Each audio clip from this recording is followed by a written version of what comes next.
itu dipaksa-paksakan. Banjar ada di Kalimantan Selatan. Tak boleh Banjar dikatakan, kalau di Ipoh ya oke lah.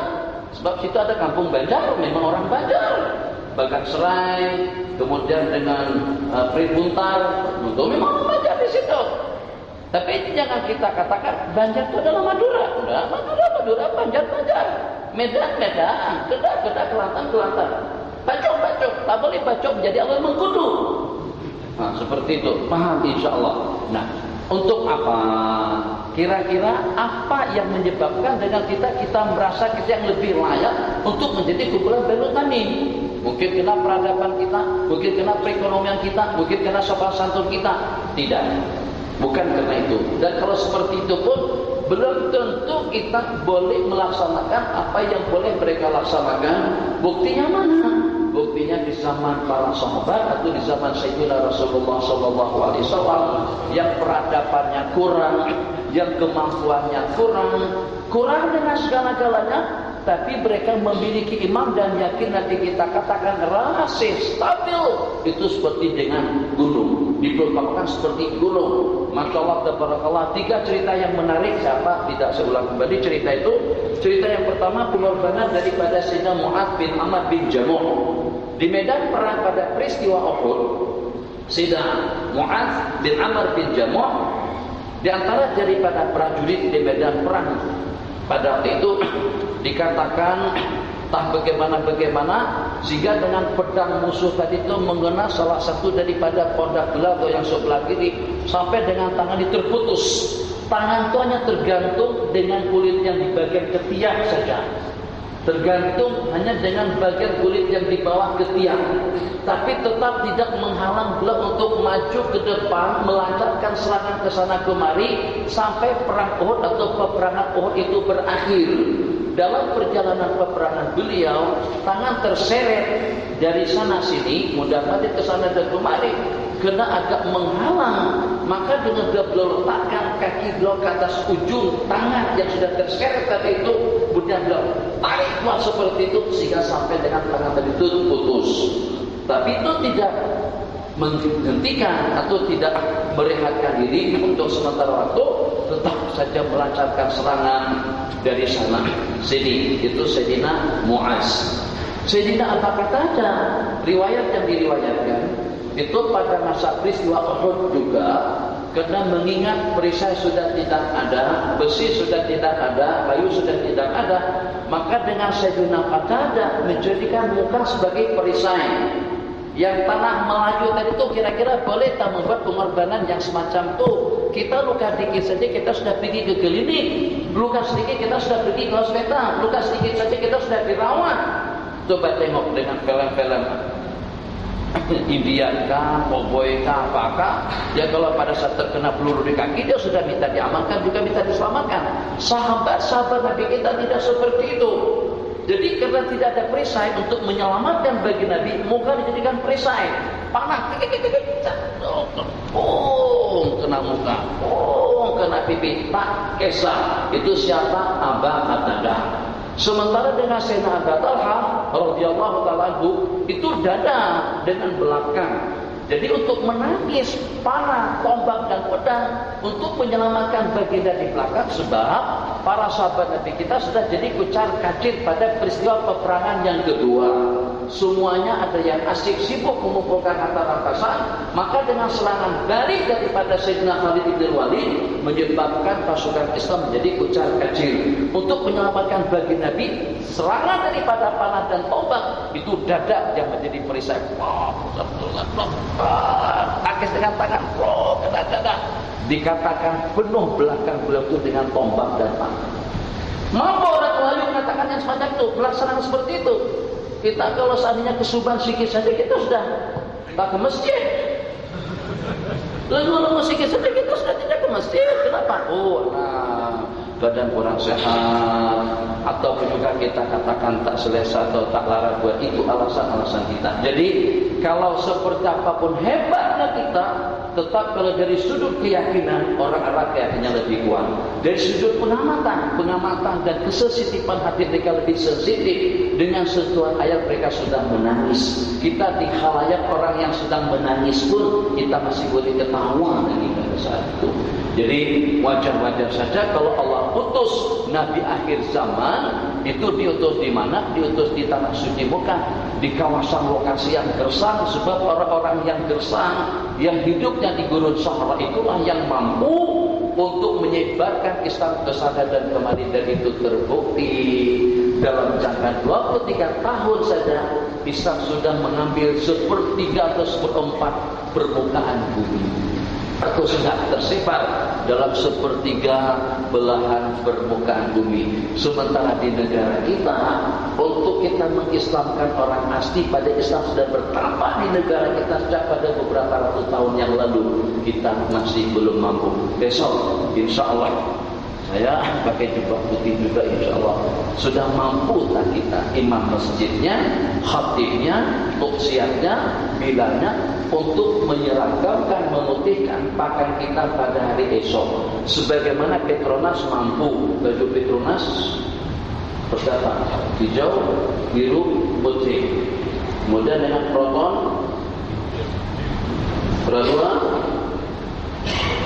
Tapi orang nanti orang Bank, Maybank sama pakaian.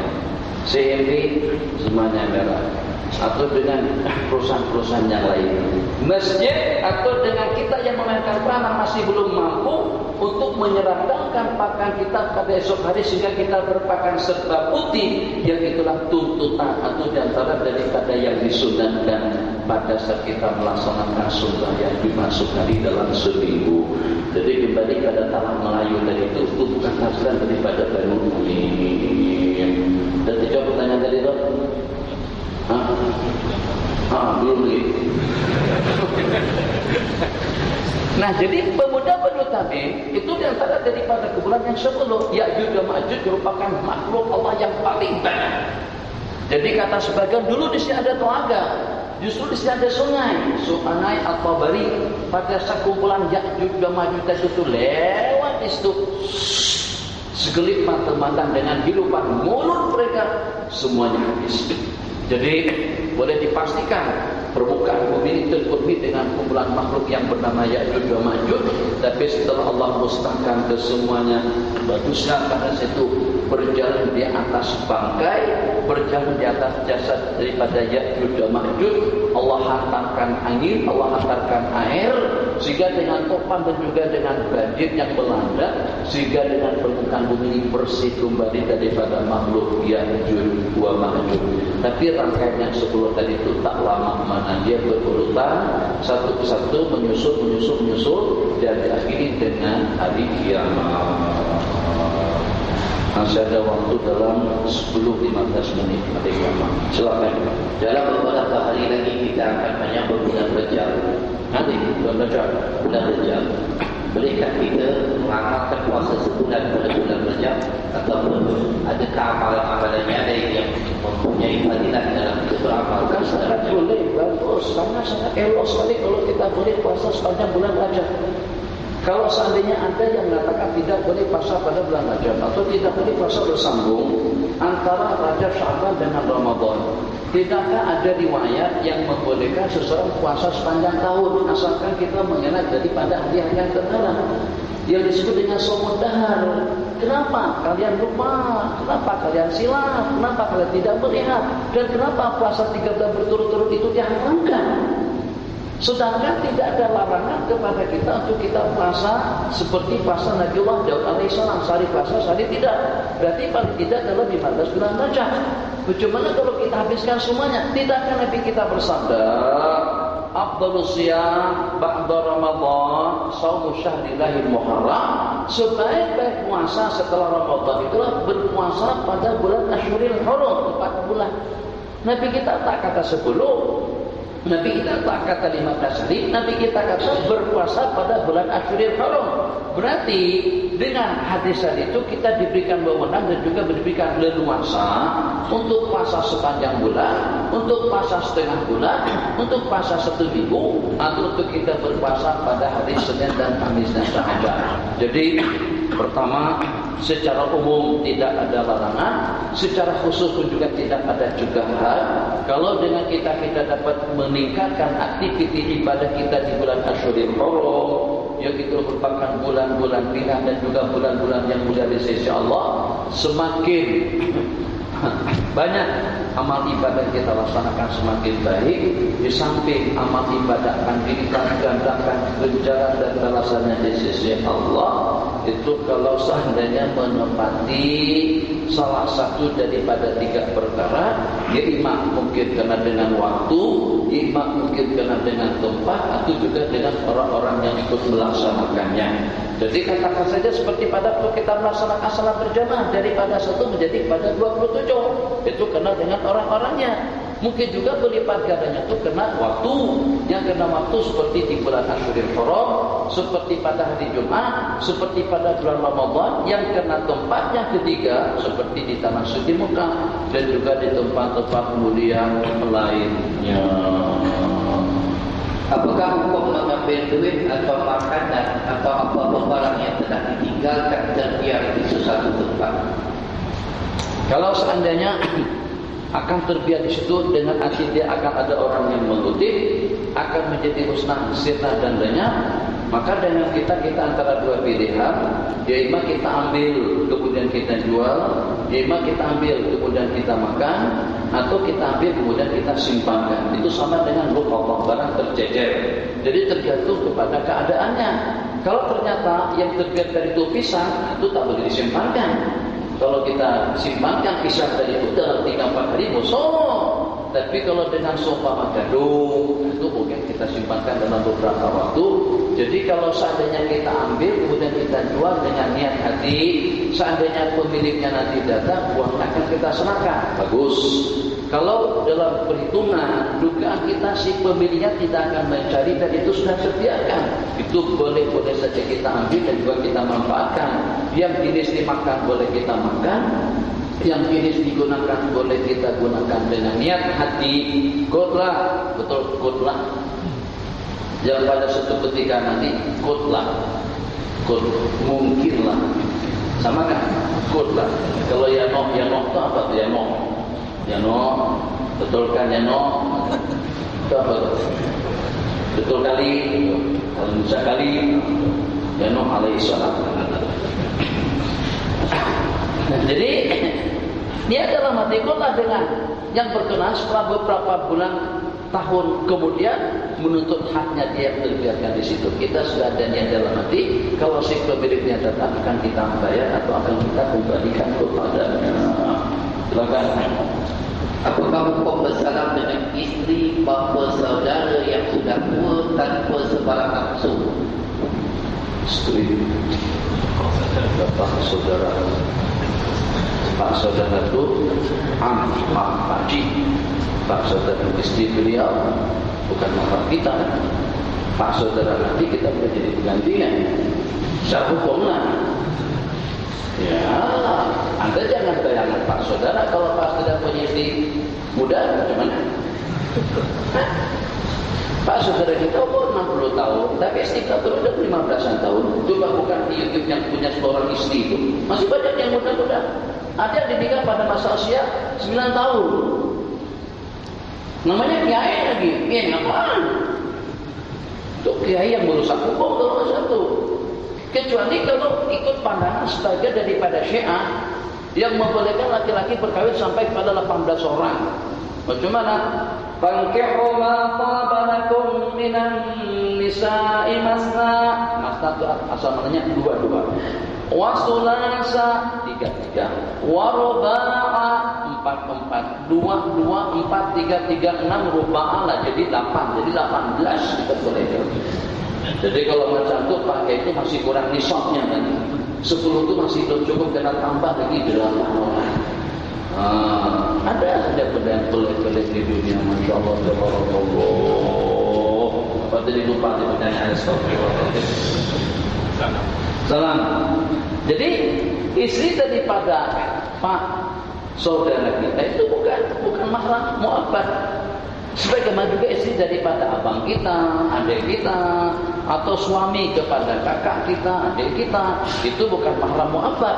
Yang kalau pada saat dia terpisah dengan istrinya atau terpisah dengan suaminya, maka daripada abangnya kah, adiknya kah, saudaranya kah, boleh kawin dengan bekas pasangan abang ataupun juga adik. Begitulah juga dengan istri daripada saudara, itu bukan mahram. Hanya yang meringankan perkara tersebut itulah mazhab ulama Hanafiyah yang membolehkan dengan kita bersalaman dengan perempuan yang sudah tua. Jadi yang barangkali di segi usia mungkin layaknya sudah seperti dengan tuk kita, itu boleh kita salami menurut ulama Hanafiyah. Yang semacam itu hanya kepada perempuan tua saja, bukan kepada laki-laki tua. Jadi bolehkah perempuan darah atau perempuan gadis atau perempuan yang masih muda bersalaman dengan laki-laki yang sudah tua? Tidak ada pendapat yang membolehkan. Tapi kalau sebaliknya, laki-laki muda atau laki-laki tua atau juga dengan remaja bersalaman dengan perempuan yang sudah tua, itu jumhur kebanyakan ulama mengatakan hukumnya haram, hukumnya sama, kecuali ulama Hanafiyah mengatakan tidak mengapa kalau usia perempuan tadi itu sudah tua. Jadi kalau untuk membedakan antara hukum agamanya, kenapa ada perbedaan semacam itu? Perbedaannya seperti perbedaan antara laki-laki dengan perempuan. Oh, bagaimana boleh karena dia perempuan? Kenapa aku tidak boleh kenapa laki-laki? Boleh kenapa? Karena dia perempuan. Bedanya laki-laki kita laki-laki seusia, saya masih muda lagi kan? Saya masih muda. Saya tidak tua kan masih muda lagi kan? Jangan tertipu. Kalau sedunia itu katakan kita awet muda, Syekh masih seperti usia 30 tahun saja. Kemarin tuh dia bilang macam tu. Tanya saya, Syekh umur dah berapa? Saya katakan saya sudah lebih setengah abad. Saya lahir tahun 60-an. Oh katanya kayak masih dalam 30-an dah. Jangan tertipu. Kalau dia bayangin kita masih seperti umur 30-an, berarti di kepala kita masih ada 40 tahun. Kalau orang tua kita meninggal pada masa usia 70, seolah-olahnya masih ada 40 tahun lagi saking bagi daripada umur kita. 3 tahun kemudian, inna lillahi wa inna ilaihi raji'un. Akhirnya kita tidak siap untuk pergi ke alam akhirat. Jadi itu bukan penipuan. Ya, setakat untuk menyeronokkan hati, seolah-olah dikatakan kita awet muda, tapi tidak akan mengurangkan daripada usia kita. Jadi kembali, laki-laki setua apapun, minta maaf dengan bahasanya, selama masih ada peluru, dia masih boleh nembak. Jadi kalau tembakannya itu kena sasaran yang memang sebelum usia 50-an ke atas, ada kemungkinan akan membawa hasil, istrinya akan beranak. Tapi tidak demikian sebaliknya. Boleh coba. Kalau seandainya, minta maaf, di belakang ada ibu tunggal usia 75 tahun. Nenek lah, tuh lah. Nikah dengan seorang remaja usia dalam 20-an. Macam manapun aktifnya, gunakan semua jenis yang dijual di sana sini, tongkatnya, kambing Arabnya, madu Arabnya, madu Yamannya, tabat beritunya, atau pasak buminya. Gunakan saja semuanya itu. Insya Allah secara kebiasaan, ikut fitrah, ikut sunnah kauniyah, perempuan itu tidak akan mampu. Sebab masa keturunan itu akan berakhir pada usia 55-an, 57, 56. Tapi kalau laki-laki memberinya seumur hidup, asalkan ada peluru dan boleh ditembakkan, insya Allah. Nah, itu perbedaannya. Makanya Al-Quran mengatakan, "Wala sa'taru kalusa." Orang tadi itu tak bungkuk-bungkuk dah.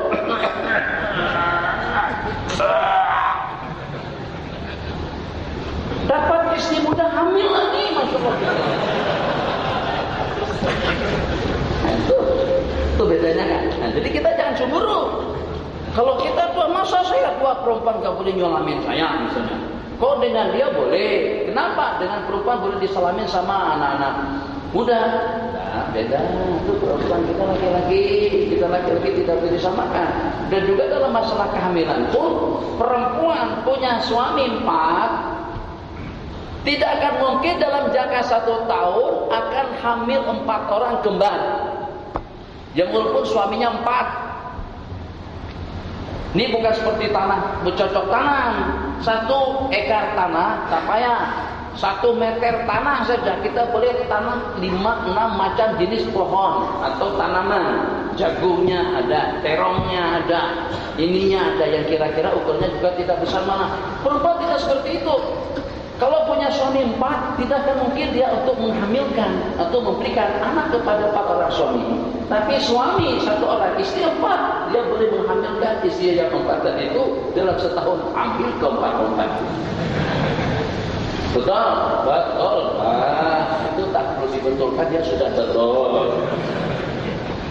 Sekali lagi, apakah hukum orang yang bertarikat sufi tanpa belajar ilmu tauhid dan ilmu fiqh?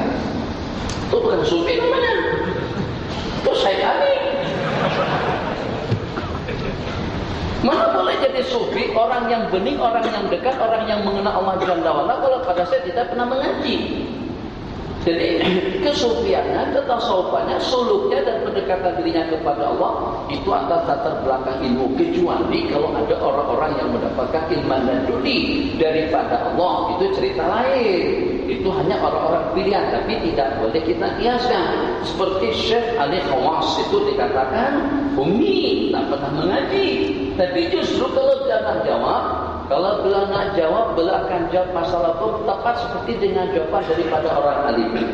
Ada sebagian daripada teman kita, daripada huruf lagi, tasbih lagi, India, Pakistan, Bangladesh, pusing sana, pusing sini, pada masa peperiksaan, maka tidak ada pada tuh menjawab, seakan-akan ada orang yang tukang bacakan. Kita kayak cerita kemarin itu, ada yang tukang bacakan di sampingnya, dia tinggal menjawab saja lagi. Itu bagaimana? Semoga pemberian daripada Allah Jalla wa'ala.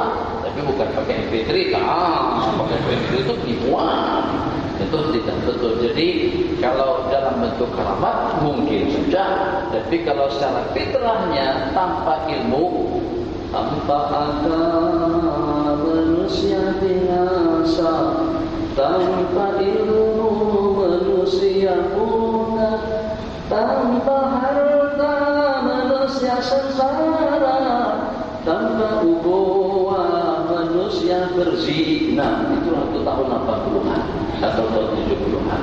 Tanpa agama manusia binasa, tanpa ilmu manusia buta, tanpa harta manusia akan jadi sengsara. Seperti itu. Jadi ilmu itulah yang memandu, yang boleh bersikir. Kenapa ilmu lebih afdal daripada ibadah, lebih afdal daripada sembahyang, lebih afdal daripada haji? Apalah artinya haji kita laksanakan kalau tidak terpadu dengan ilmu yang memandu dan juga yang memperkenalkan kepada kita betul atau tidaknya wajib atau tidaknya perkara-perkara yang harus kita laksanakan. Dua terakhir, mengaku ada ahli baik yang menggunakan gelaran khatai dan ada juga yang tiada menggunakan gelaran hadis. Itu tergantung kepada mereka, itu hak pribadi masing-masing. Di sini ada datu, di depan saya ada datu, tapi tak mau dipanggil datu, marah kalau dipanggil datu. Padahal beliau datu dapat gelaran daripada Sultan Negeri 9. Oh, salah dibetulkan jadi. Datu tanah. Kenapa? Sebab misalnya seperti dengan Syekh Yusuf, lebih lekat dengan sebutan Syekh Yusuf berbanding dengan Habib Yusuf atau dengan Syekh Yusuf Al-Kanadi Al-Bakhur. Dengan Syekh Yusuf, kita sebut dengan Syekh Yusuf. Kenapa? Jadi saya tahu kenapanya pada masa sama-sama di Banjarmasin. Sebelum beliau meninggalkan Banjarmasin terbang ke Jakarta dan kembali ke Kanada, asal daripada Beirut. Kata beliau, Nur, anak malu betul kalau sampai ada orang tahu aku ni Sayyid atau aku ni Habib. Aku malu sungguh kalau seandainya ada orang menyebut aku Habib atau juga Sayyid. Takut kalau aku tidak boleh mencerminkan bagaimana layaknya anak cucu keluarga daripada baginda Nabi. Misalnya, apakah kalau saya merokok misalnya, macam tuh gak layaknya cucu-cucu baginda Nabi?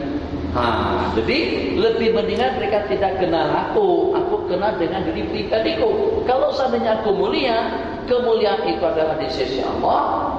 Kalau seandainya sebaliknya, maka keadaan negatif daripada orang tadi itu tidak akan menjebak, memperangkap, menjerumuskan orang lain kepada benda-benda negatif. Jadi katakan saja Habib nyalami perempuan misalnya, itu kan benda negatif. Nah, kita tidak pernah menyalami perempuan yang bukan mahram. Jadi pada saat para Habib nyalami berkah,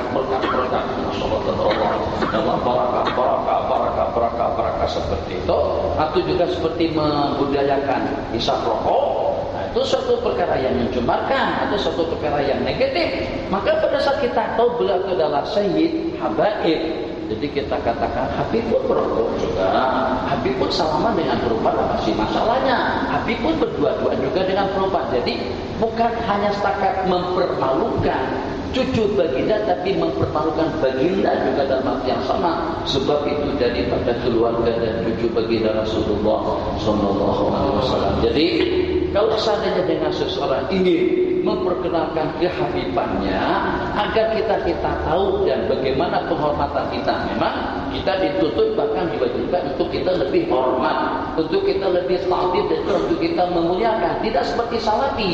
Salafi itu menyimpan rasa hasud, dengki, khususnya yang ada PhD, itu menyimpan dan dengan pamit yang tidak bagus. Kita bagaimanapun Islam sampai kepada orang Pulau Pinang atau juga sampai kepada warga Malaysia dan Nusantara kesemuanya, itu kebanyakannya datangnya daripada para habaib.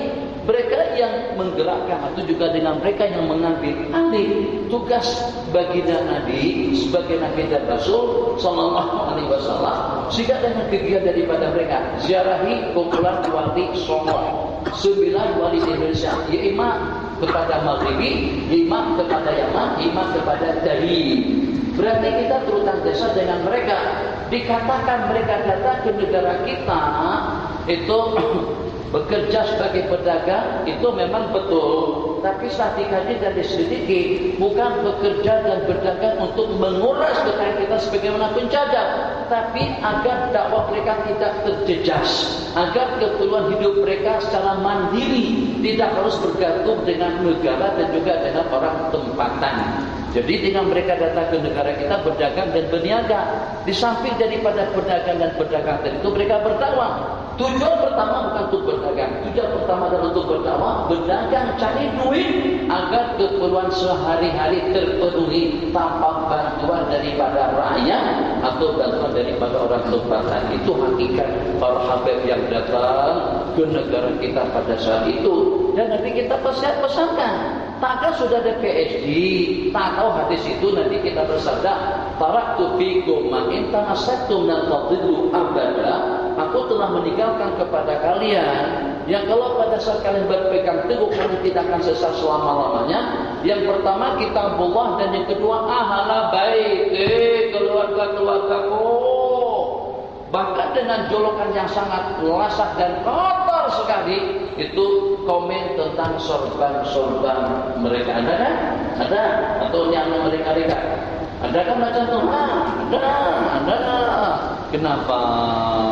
Jadi seandainya yang berkenan tadi itu duduk sesaat saja di depan Habib Omar pada masa belum menyampaikan kuliah, ulama Indonesia ramai, Malaysia masih sedikit. Pondok pesantren di Indonesia ada yang jumlah pelajarnya sampai 30-40 ribuan.